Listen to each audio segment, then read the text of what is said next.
Hello friends. Welcome back. Today, let's know more about the center's move to revoke Article 370, which will go down as one of the most significant initiatives to change a provision that was considered sacrosanct for a very long time. Until today, Article 370 was considered to be the very thread that kept Jammu and Kashmir tied to India. But this was changed to some extent as Home Minister Amit Shah read out a presidential notification on the future of Jammu and Kashmir and moved a proposal to repeal the article. Shah read out a presidential notification that stated the decision to scrap the controversial Article 370 and to divide the state into two union territories, Jammu and Kashmir, which will have a legislature, and Ladakh, which will be without a legislature. To know about Article 370, we need to first understand the history of the Kashmir conflict.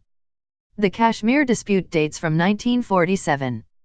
The partition of the Indian subcontinent along religious lines led to the formation of India and Pakistan. However, there remained the problem of over 650 states, run by princes, existing within the two newly independent countries. In theory, these princely states had the option of deciding which country to join, or of remaining independent. In practice, the restive population of each province proved decisive. The people had been fighting for freedom from British rule, and with their struggle about to bear fruit, they were not willing to let the princes fill the vacuum. Although many princes wanted to be independent, which would have meant hereditary monarchies and no hope for democracy, they had to succumb to their people's protests, which turned violent in many provinces. Because of its location, Kashmir could choose to join either India or Pakistan. Maharaja Hari Singh, the ruler of Kashmir, was Hindu, while most of his subjects were Muslim. Unable to decide which nation Kashmir should join, Hari Singh chose to remain neutral. But his hopes of remaining independent were dashed in October 1947, as Pakistan sent in Muslim tribesmen who were knocking at the gates of the capital Srinagar. Hari Singh appealed to the Indian government for military assistance and fled to India. He signed the Instrument of Accession, ceding Kashmir to India on October 26. Indian and Pakistani forces thus fought their first war over Kashmir in 1947–48. India referred the dispute to the United Nations on January 1. In a resolution dated August 13, 1948, the UN asked Pakistan to remove its troops, after which India was also to withdraw the bulk of its forces. Once this happened, a free and fair plebiscite was to be held to allow the Kashmiri people to decide their future. India, having taken the issue to the UN, was confident of winning a plebiscite, since the most influential Kashmiri mass leader, Sheikh Abdullah, was firmly on its side. An emergency government was formed on October 30, 1948, with Sheikh Abdullah as the Prime Minister. Pakistan ignored the UN mandate and continued fighting, holding on to the portion of Kashmir under its control. On January 1, 1949, a ceasefire was agreed, with 65% of the territory under Indian control and the remaining with Pakistan. The ceasefire was intended to be temporary, but the line of control remains the de facto border between the two countries. In 1957, Kashmir was formally incorporated into the Indian Union. And it was granted a special status under Article 370 of India's constitution. The provision was drafted in 1947 by Sheikh Abdullah, who had by then been appointed Prime Minister of Jammu and Kashmir by Maharaja Hari Singh and Jawaharlal Nehru.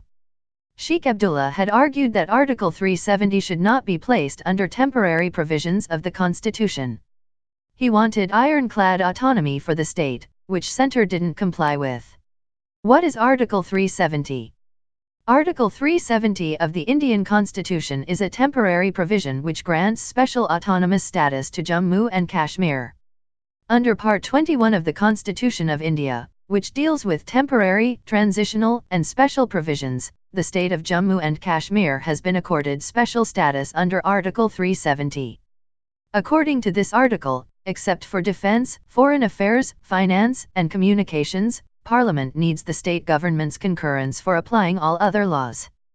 This permits the state to draft its own constitution and restricted the Indian Parliament's legislative powers on the state, related to matters outside the original Instrument of Accession. All the provisions of the constitution which are applicable to other states are not applicable to Jammu and Kashmir.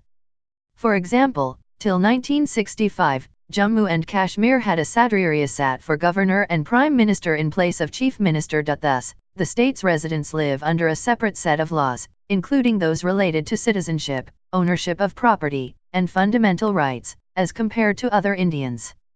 As a result of this provision, Indian citizens from other states cannot purchase land or property in Jammu and Kashmir. Under Article 370, the center has no power to declare financial emergency under Article 360 in the state. It can declare an emergency in the state only in case of war or external aggression. The Union government can therefore not declare emergency on grounds of internal disturbance or imminent danger unless it is made at the request or with the concurrence of the state government. The significance of Article 370. The special status, which has been in place since May 14, 1954, has helped Kashmiri Muslims and other communities preserve their strong sense of culture. The ditching of the status has highlighted long-running fears that the local way of life and customs could be lost amid migration from other parts of the country. Analysts say the Indian government wants to change the region's demographics by allowing non-Kashmiris, mostly Hindus, to buy land and settle there permanently. It is also likely to worsen the simmering and bloody rebellion in Kashmir, where an insurgency over the past 3 decades has left more than 7,000 dead, mainly civilians. The validity of Article 370 has been questioned time and again. Can it be debated on the floor of the Parliament? Well, yes. Experts have said that it is temporary in nature and avenues to change it are yet to be explored by lawmakers. Constitution expert and former Secretary General of the Lok Sabha, Subhash Kashyap, said this article is not barred from a debate on the floor of the Parliament. Article 370 under the Constitution has been ascribed as a temporary provision and not a special provision. There are provisions in the Constitution: temporary, transitional, and special. Temporary is the weakest.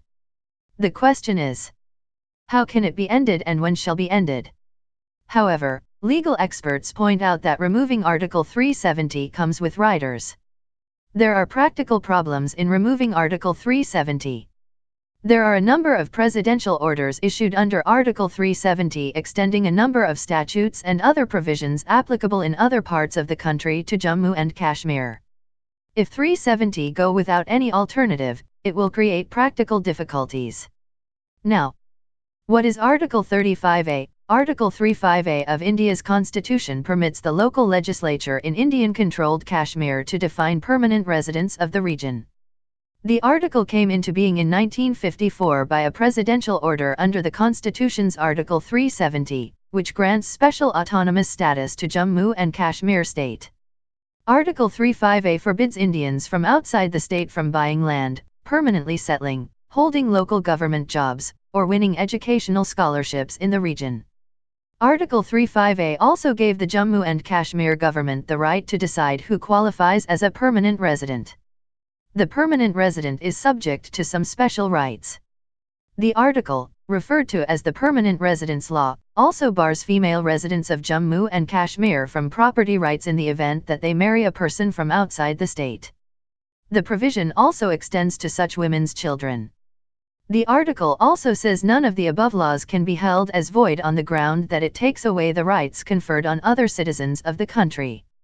While Article 35A has remained unchanged, some aspects of Article 370 have been diluted over the decades. Critics of Article 35A say the provision did not have parliamentary sanction, and that it discriminates against women. So, how can the articles be repealed? Article 370-3 of the Indian Constitution permits revocation of the law by presidential order. However, such an order must be introduced before the state's Constituent Assembly. Since that body was dissolved in 1957, experts have different views on the abrogation of the law, with some believing it needs approval by state lawmakers and others seeing a presidential order as sufficient. The validity of Article 35A has been brought before India's Supreme Court. Bharatiya Janata Party members have said that if the court upholds the provision, the Modi-led government will revoke it by presidential order. India's government has proposed revoking the special constitutional status of its portion of Kashmir, amid a heavy security crackdown. So, what is happening now? The BJP government headed by Prime Minister Narendra Modi proposed Monday revoking Article 370 of India's constitution, which confers special rights to permanent residents of the state of Jammu and Kashmir. Modi's Home Minister, Amit Shah, says the long-standing rights that preceded India's independence from British rule in 1947 were temporary and that the government would abolish them. Critics of such a measure say that in doing away with Article 370, the government hopes to change Kashmir's Muslim-majority demographics by allowing in a flood of new Hindu residents. To tackle any law and order situation, the region has been put under a heavy security cover, with prohibitory orders in place against public assembly. Top pro-India leaders have been put under house arrest and internet and phone service have been cut. Shah proposed revoking Article 370 amid an uproar in India's upper house of parliament, and was expected to address the lower house on the issue later Monday. Kashmir is divided between arch-rivals India and Pakistan but claimed by both in its entirety. Why now? The Hindu nationalist government of Prime Minister Narendra Modi enjoys a sizable majority in parliament after dominating the polls in the April-May elections. Modi's right-wing Bharatiya Janata Party, BJP, can now push through parliament its key policy goals. This includes the BJP's long-held promise to scrap Article 370, which it argues is necessary to integrate Kashmir with the rest of the country. Critics say the BJP's latest move is a part of its agenda to please core supporters and win more votes by stoking Hindu nationalist fervour. What will be the immediate impact? The state of Jammu and Kashmir will be bifurcated into two separate union territories of Ladakh and Jammu and Kashmir. The Union Territory, UT, for Jammu and Kashmir will have a legislature but there will be no assembly in Ladakh. What could happen if it is scrapped? If Kashmir's special status is repealed, people from the rest of India would have the right to acquire property in Jammu and Kashmir and settle there permanently. Kashmiris fear this would lead to a demographic transformation of region from majority Muslim to majority Hindu. Up next is a bill proposing splitting the state of Jammu and Kashmir into two union territories: Jammu and Kashmir Division and Ladakh. This means the entire region would lose its autonomous status and come under the direct rule of New Delhi. The Jammu and Kashmir Division will have its own assembly and elections, but the national government will have control of local laws, including the maintenance of public order. The Tinderbox region was placed under a massive security lockdown and communications were cut ahead of Monday's announcement, on fears it would trigger fresh unrest.